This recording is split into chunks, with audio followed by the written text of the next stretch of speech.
Angiotensin II receptor blockers or antagonists or ARBs, also known as sartans, because most of them end in sartans. What's their mechanism of action?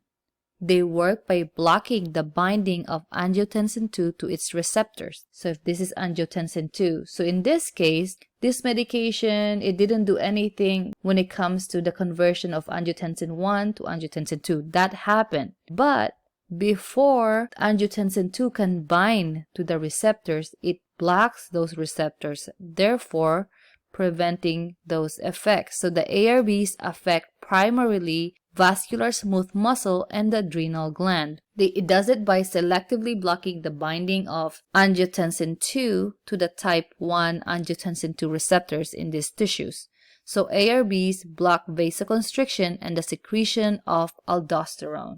Therapeutic effects of ARBs. So it affects, again, primarily the smooth muscle and the adrenal glands.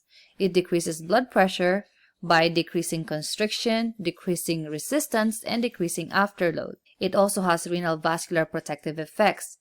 Although, according to your textbook, it is not yet clear whether ARBs are as effective as ACE inhibitors in treating heart failure because of their cardioprotective effects or in protecting the kidneys as in diabetes. Indications.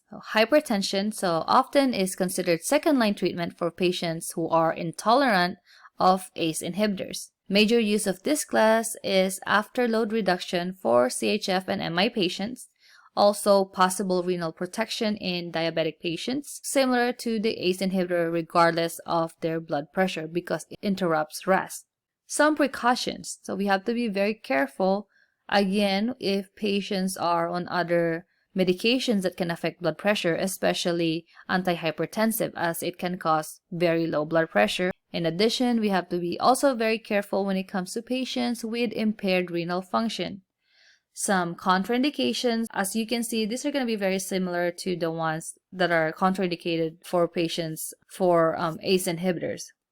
So contraindications include hyperkalemia, pregnant and lactating women, and pediatric patients that are less than a year old because it can affect the development of their very immature kidneys. Common side effects or adverse effects include angioedema, cough, fatigue, dizziness, and hyperkalemia. I also want to emphasize that it can produce the same side effect as the ACE inhibitor. It may cause a dry, non-productive cough, but it's not as often as the ACE inhibitor. So it's more frequent with ACE inhibitor. It's rare when it comes to the ARB in comparison to ACE.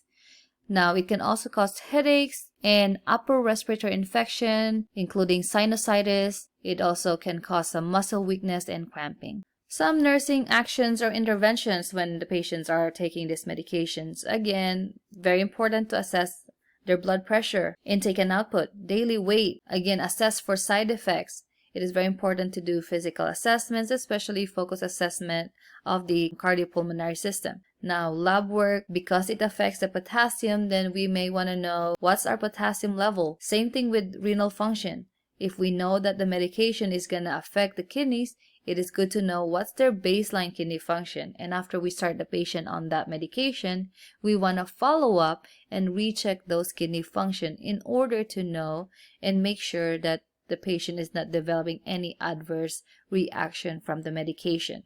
Patient education, again, very similar to that of ACE inhibitors. We want to educate our patient when it comes to the drug, the side effects, the importance of monitoring their blood pressure at home, the effects of this medication if taking it with other medications that can cause low blood pressure, and also its effect on their kidneys, and the importance of following up with lab orders. Some examples of drugs in this class include, again, the asterisk. Those are the prototype drugs, and it's very important to remember this. You have olmesartan, losartan. As you can see, all these medications end in what suffix?